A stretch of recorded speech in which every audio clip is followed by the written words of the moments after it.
The question is policy beneficial for people who prefer a regular income after a certain age is.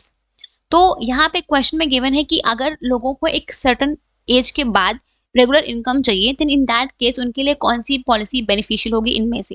तो इनमें से जो आपकी annuity policy होती है ये बेनिफिशियल होगी, बिकॉज इसमें क्या होता है कि आपको एक सर्टेन एज के बाद जो भी आपको सम अश्योर्ड है या फिर जो भी आपकी पॉलिसी मनी है, आपको वो मंथली या एनुअल इंस्टॉलमेंट्स में पे की जाती है, राइट।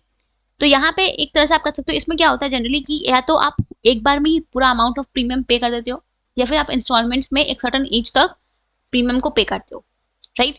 जब आपने प्रीमियम को पे कर दिया एक सर्टेन टाइम पीरियड तक, उसके बाद क्या होता है, जब भी एक सर्टेन एज जो भी आपकी पॉलिसी में गिवन है, उस एज के बाद आपको जो भी आपका सम अश्योर्ड है, फिर जो भी आपकी मनी पॉलिसी है, सॉरी जो भी आपकी पॉलिसी मनी है, वो आपको मंथली या फिर ईयरली बेसिस पे पेबल होगी।